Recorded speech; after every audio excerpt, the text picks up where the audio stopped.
Adventures for Oz and James, now on BBC Two in California. Wine. It can be red or white, and as we know from recent government research, it can ruin your life. Yes, James, child. Just get to the point. Oz has dragged me across the pond to California to see what the new world of wine has to offer. It's nice. This time we're in Monterey trying cheap and cheerful Chardonnays with the locals. I'd like to try the local oak Chardonnay. No, that's fine, thank you. Sure. Thank you. James blags his own vine. How much would you sell that vine for? But you know what? I'll just give it to you. And the wine god gets it wrong. The problem, child, is the one in the middle. Well, it isn't actually. You failed. I may have failed, you were boring. Yes, wine lovers, this is the long-awaited sequel, Oz and James's big wine adventure, The New World. Or, as I prefer to put it, Oz and James's bust-based New World booze cruise.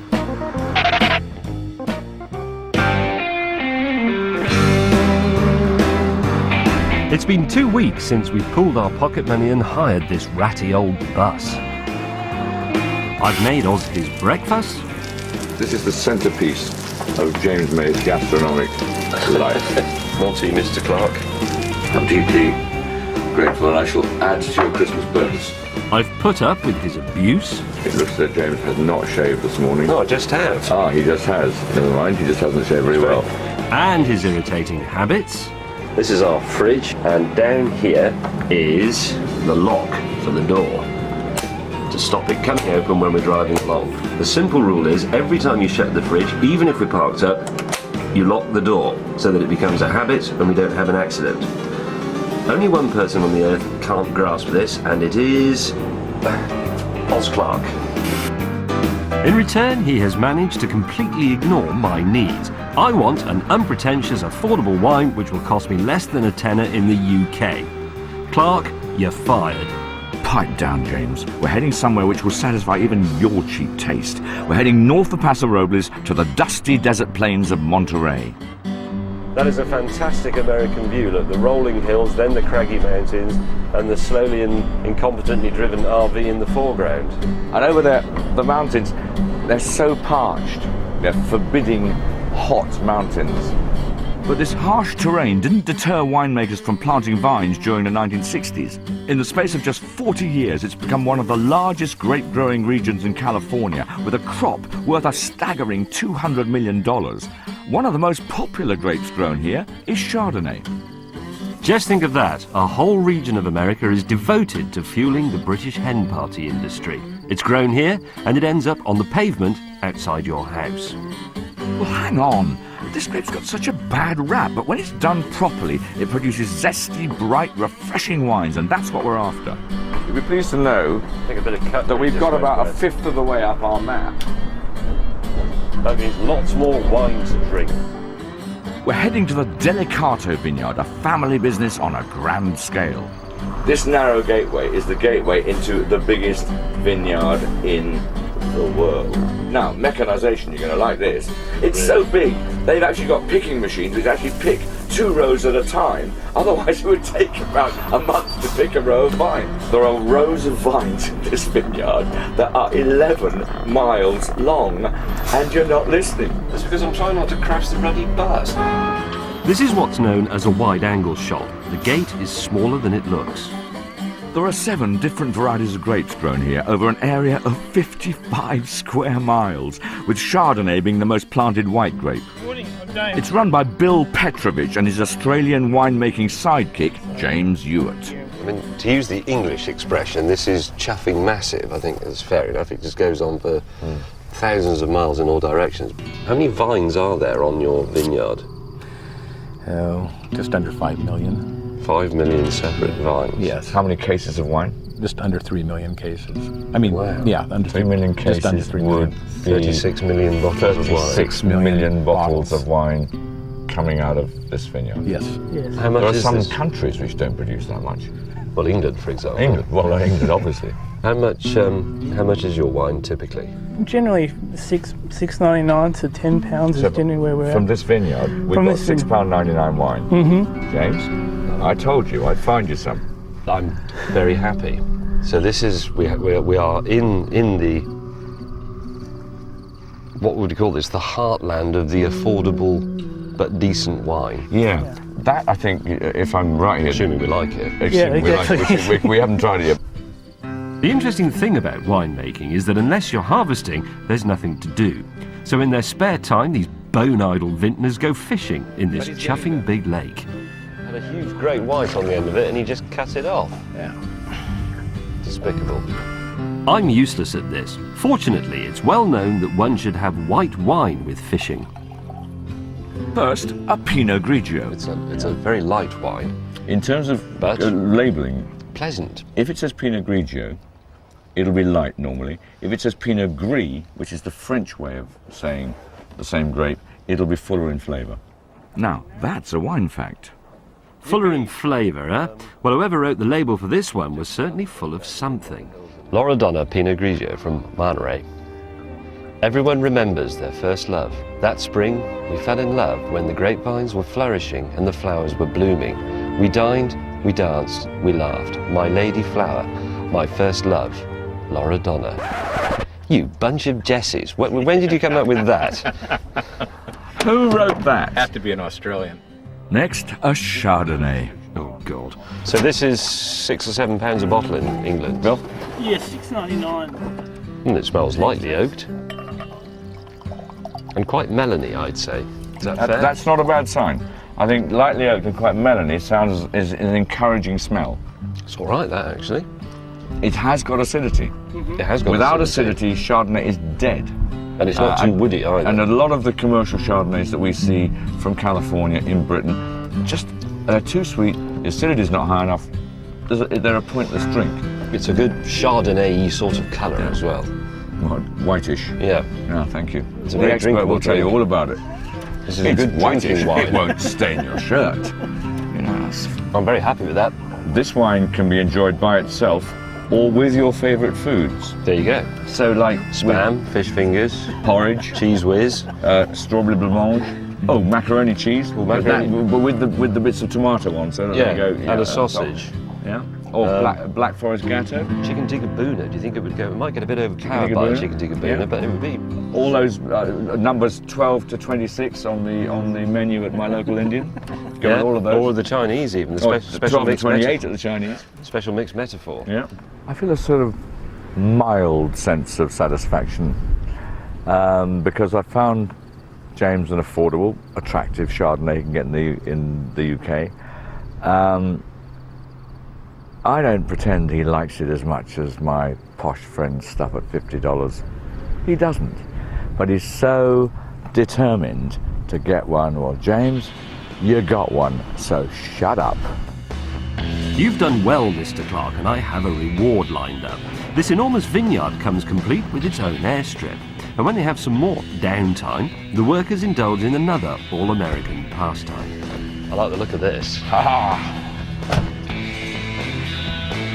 Drag racing in classic V8 muscle cars with an even bigger drink problem than Oz Clark. It's very funny and very tenuous. Let's just get it over with. Choose your weapons. I can have anything. Anything. I'm strapping myself into a 530 horsepower 1960s Chevrolet Chevelle, while Oz will be riding shotgun in a 503 horsepower Chevrolet Camaro.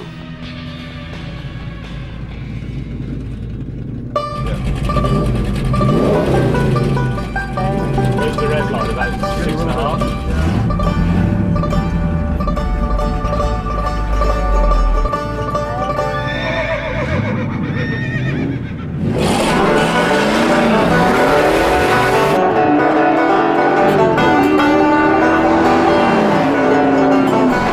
Only a simpleton could possibly get any pleasure out of this futile activity.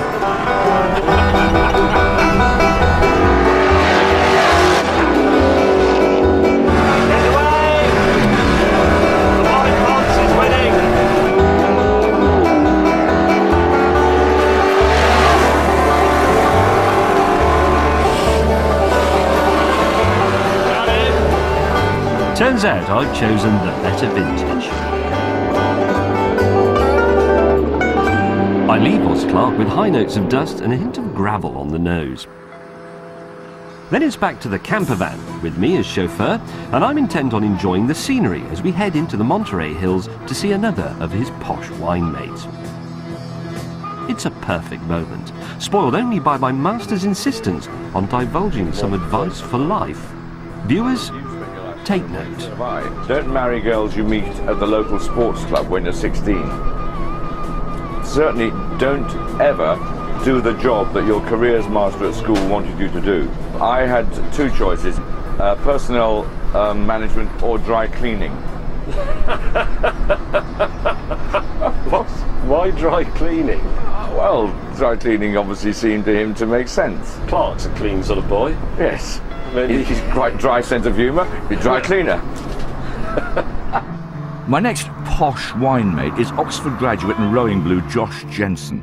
His mountain-grown Calera Chardonnays are really special, and I just want James to taste them without prejudice and prove to him that this grape, when grown by people like Josh, can produce sublime wine. But Jensen's real passion is Pinot Noir. Now, he's chosen these daunting mountain slopes because of their limestone. Limestone's the Burgundy soil. Pinot is the Burgundy grape. Several of his vineyard plots are explosively good, yet a new one just yards away simply isn't delivering the quality. He doesn't know why. This vineyard here is a big headache for us because we planted it in 1997 and we're not getting good wines out of it. And it's just next door to some of your best stuff. Next door to two vineyards that I consider among the best in California, you know, and yet this one is just giving us problem harvest after harvest. So we're 10 yards apart. Yeah, well, I'm about to give up on this one. It's $500,000 out the window, and I'm really unhappy about it. Maybe we should try it and decide if we think it's too hard and too tannin. Okay, We'll do that when we get. This is yet another of his plots to try and get a drink out of you. Yeah. We should try them all, I think, just to be on the safe side. This will be a real test of James's developing palate. Can he pick out the problematical Pinot Noir when it's hidden among its more distinguished neighbours?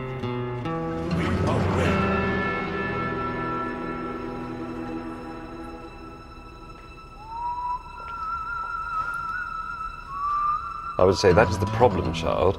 I would say that is warmer, softer and more mellow from down below, and I'd say that one is slightly more edgy and slightly rawer because it's up on the exposed hill where life is harsh for the grape. Am I right? Well, James, it's a difficult test, I admit. But you failed. Have I? Well, which one is the problem one? The problem child is the one in the middle. Well, it isn't actually. Because Certainly is. well, it isn't, because actually this is my favourite one, and I am the wine drinker of the people. With ideas above your station, who's the expert here? I don't think there's anything wrong with it. I think it's jolly nice, and I've probably just saved you your $500,000 that you were about to throw away. Well, terrific. I'm delighted, and we will put you down for 200 cases. I'll take the lot. $5 a case, sound reasonable? You have already admitted that it's no good, so, you know. Now that I've saved Mr. Jensen half a big one, the least he can do is reward me with a glass of his famous Calera Single Estate Chardonnay. Slightly oaked. Yes. It's nice. It's slightly oaky, but it has acidity as well, and fresh fruit flavours, is that right? And a bit of perfume. If you follow the name, if they make a cheaper version, you're going to like the cheaper version too. That's a wine fact. Good. It's a bit like when...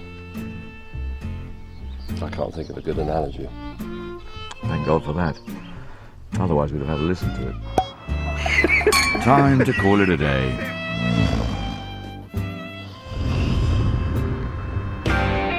After sleeping off last night's Chardonnay, I've come up with a cunning plan. I reckon Oz needs to feel the ocean breeze through that barren region where his hair used to be. So I'm taking him to the very posh coastal town of Carmel on the famous Route 1. Oh, you have to be very careful around this one, otherwise you'll end up with some rocks in your bedroom. Crikey, there's some sort of car show going on. I knew something was up when you put that smart jacket on. Can I remind you, this is a wine programme? By one of those remarkable coincidences that attends the making of this programme, we have arrived in the area during the week-long classic and collectors car extravaganza that the Americans simply refer to as Monterey. People come from all over the world. The cars here are not VW Beetles and old Ford Capris. They're very, very exclusive, rare and expensive cars, often with interesting provenance and owned by very famous people. And I've set a wine challenge for Mr. Oz Clarke off the television, which is to match wine with classic cars.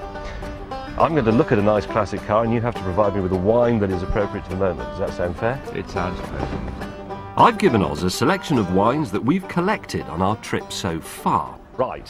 Where should we begin? Would you like to start with something simple, a Jaguar XK120 from 1952, not a particularly rare or difficult car to contemplate. Oil. Take your time. Read your book. This could take hours. You want something with class and which zips along. Given the kind of people I think will be in it, I'd like a glass of frothy champagne. Have you got any? No, I haven't. That's not very good. I've got some cheap Chardonnay. Let's try that. That doesn't smell too bad. It's acid, isn't it? Yeah. I'm not entirely sure that this should actually go with anything which has got an MOT. Not a very good start. Let's confuse him even more with a real crossbreed. This is a BMW M1. A strange mixture of sort of the German technocrat styled by an Italian. It was originally made in Italy. What are you getting? I was thinking, it looks like a Ford Cortina to me. It doesn't look like a Ford Cortina. It does look like a Ford Cortina. Well, you're saying that because it's white. Ah. We want something like a Cabernet Sauvignon. It's too dry, but it's also too weighty. It wasn't the most powerful car of its time. It only had a 6-cylinder engine. It didn't have an 8 or anything like that, but it was very, very crisp, very, very agile. And I think with this, to be honest, you should have had something like an unoaked Sauvignon Blanc. You failed. Try this. I don't know if I failed or not. I may have failed. You were boring. This is ridiculous. I'm choosing the next car. That's what I like. America all over. I bet it's got fruity pipes, woody high notes. That would go really well with a nice, rich Chardonnay. Nice, rich Chardonnay. This should have woody high notes to go with this peculiarly gorgeous sort of milkshake and soda pop and Knickerbocker glory kind of car. Well, actually, I have to say I quite like this because it is woody. It's got the oaky flavour, but it also has a bit of acidity underneath that and a bit of sharpness. Would you like to try the local oaked Chardonnay? No, that's fine, thank you. Sure. Thank you. Well, I like it. That's a thumbs up for Oz. 365 GTB4 or Daytona. I've got just the one for you. Have you? And what is it? It's a Merlot. A Merlot. Now, the reason I got a Merlot, because I've always think with Ferraris, they don't sound quite masculine. They sound like a sort of mosquito sort of buzzing in your ear. Do you know what I'm getting slightly off there? Overheating electrical wiring insulation, which is a smell you do associate with Italian supercars. So you may have done quite well there. It's a bit young to me. The thing about it is it's the Merlot grape. Lots of sizzle, not enough steak. You know, it promises a lot and doesn't deliver quite enough. And again, it may be a little bit like an Italian supercar. It promises enormous amounts. It looks fantastic. When you actually sit in it and put the carburetor into gear, the wheels fall off.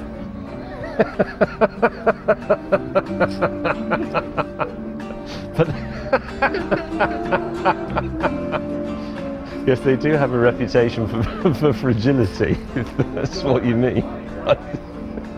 Approximately what I mean. What is this? Is a Merlot? What is the defining characteristic of the Merlot? There is a Merlot Mr. called Clarke? Marilyn Merlot. There's a Merlot called Marilyn Merlot. Merlot is easy to pronounce. It's got a relatively soft flavour. Does this go with that? This is a stupid idea, matching wine and cars. Yes, you know, fancy car challenge. Well, it's time to get back on track and visit one of Monterey's true winemaking mavericks. We're going to see this bloke called Gary Pisoni. Gary Pisoni. Yeah, I thought What you'd like his appropriate name. Yes, exactly. Well, just try and not make jokes about him. His mother is about 90 and she's actually active around the place, so she won't be particularly amused if you take the piss out of her, take the mickey out of her surname, okay?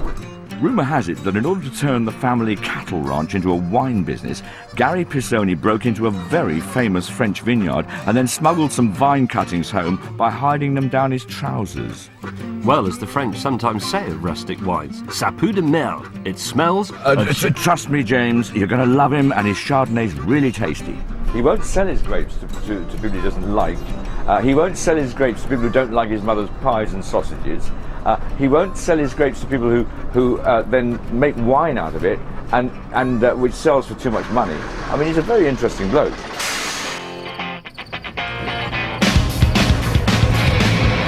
Interesting. Deranged is more like it. He drives like my mate from the other programme and looks like a caveman. I'm going to call him Gary Madhead. Excellent. Quite hairy, but that's good. And this area here we have for this windy clone of Chardonnay, where the soil's a little poorer. So it's soil. And yeah, so we get a little less crop, but it's very intense flavors. Very extracted, nice minerality to it. Look at these grapes here, James. They've got, what's it called, hen and chicken, is that, Gary, there? Yeah, chicken. But that's hen. actually quite a good thing, isn't it, with Chardonnay? You get a lot of intensity. Can I ask a question? Well, there seems to be a Pinot Noir vine right in the middle of your Chardonnay. Yeah, he's got a black sheep. Is that deliberate? No, it was just a mistake. That's just about enough grapes for you, James. That's the...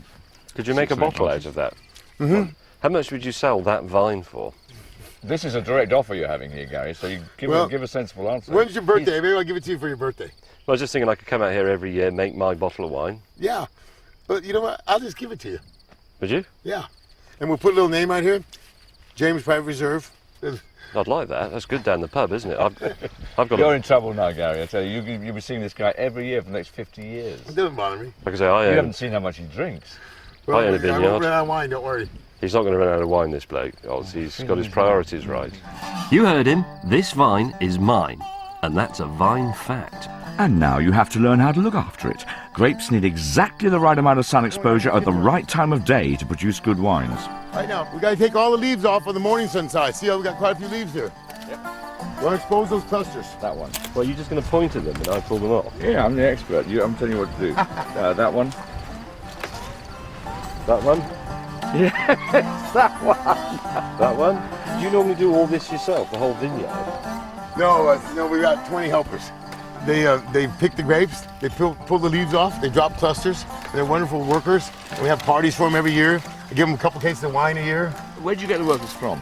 Oh, they're from Mexico. Could there be a California wine industry without Mexican workers? It'd be very rough because the Americans don't know how to do it or they don't want to do it. Now try a grape? Yeah, try a whole cluster. Here, you know the way I like to do it? I tell people, I like to monkey bite it. That's where you get the real flavor. What do I do? Just shove it in my face? Yeah, just shove it in the face. What's your shirt? Spit out the rest. That's the way. That's the way. Just like your mom told you not supposed to do that. God, they taste terrific. Well done. You really get the flavors. That one's a bit riper. Now, you know those wild pigs come into the vineyard to eat these things. I tell the wild pigs, if you eat my grapes, I'll eat you. They don't believe it, but I do. And Gary Madhead is a man of his word. We're invited to join a family barbecue. His dad is a Normandy Landings World War II veteran and his mum still runs the business, signing the checks every Friday for all the employees. She probably doesn't trust Gary. I wouldn't mind being Mexican and working for Gary Madhead. The food is delicious. But are his Chardonnays any better than the others from Monterey? Nice.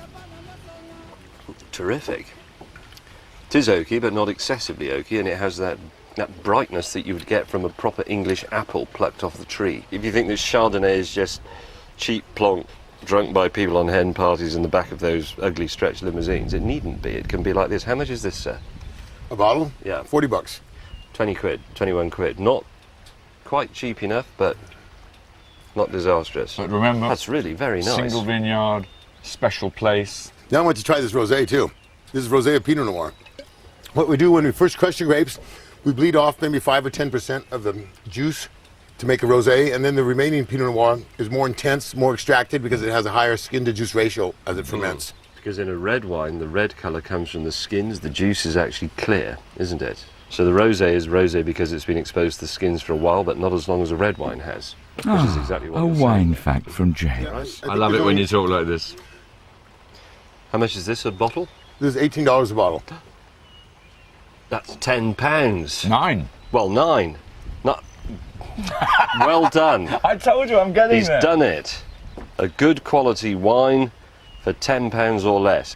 I'm going to have some more of this as well. What about doing a wine tasting of all these different wines rather than just saying to Gary you're doing a wine drink? He Gary, does wine drinkings. I try to do wine tasting. You may actually prefer to drink with him than with me because... What's your view, Gary? Drinking or tasting? I don't taste wine, I drink wine. There you go. Perfect. Well, just a minute, James, before you get completely hammered with your new friend, I've got one last challenge that requires you to be able to see straight. This is our final showdown. Remember those 4 bottles of wine from the classic car show challenge? I want to know if James can pick out my favourite bottle of wine from that particular bunch. But I want you to choose one wine from those 4 which you think is good and match the cars well, and the other 3, I've got a Winchester 243 here, and you will have to blast the other 3 from the face of this planet. Now, James, you know this gun has killed a lot of wild hogs in the vineyard. So, you won't miss. Okay. Where from? Well, not from 2 yards. Put it against your shoulder tight. Take your time. There's 2 Chardonnays. I'm going to try and save the Chardonnay on the right. Oz's favourite, I reckon. You've got 2! 2 in one shot! Okay. Wow, go ahead, you got another shot in there. Watch your ears, everybody. Wow! The other one has been knocked over, but it exists still. Yes, exactly. And that was It the one that was survived. from the Monterey region and had the terroir of the car show. You can virtually smell the kerosene and the petrol in the wine. That's the one with terroir. That's the one that survived. Well done, my son. Where did the kerosene come from? I'm slightly baffled about that. Doesn't cars run on kerosene? No. Oh, well, I knew it was a petroleum-type term. I thought that was an excellent challenge, yes. And I think wine shooting is probably the new sport of kings. Right. I arrived at the wine that he would have chosen, the local wine with the sense of place, the terroir, the reasonable price as well, which is very encouraging. I think it was about $18 or $19, so less than 10 quid, which is what I wanted. Very, very tasty, lightly oaked, full of acid flavour. Excellent. And shot to That's another region ticked off, and thanks to fast cars, loud guns and good grub, James is still on board and learning. Next time, things get complicated as we go further north to Santa Cruz and learn about blending wine with money. So pour yourself a glass of your favourite wine and join us as I sprang the camper van. Can I say on this programme? I said, you can say Okay.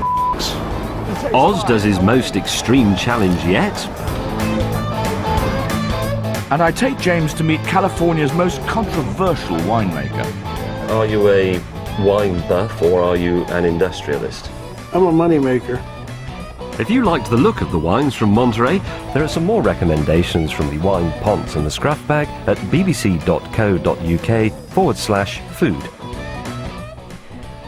The return of Autumn Watch next week means Oz and James are back on BBC Two in 3 weeks' time. And the first series of their big wine adventure is now available on DVD. On Next tonight on BBC Two, a Chinese challenge for Heston Blumenthal, travelling the world in search of the perfect Peking duck.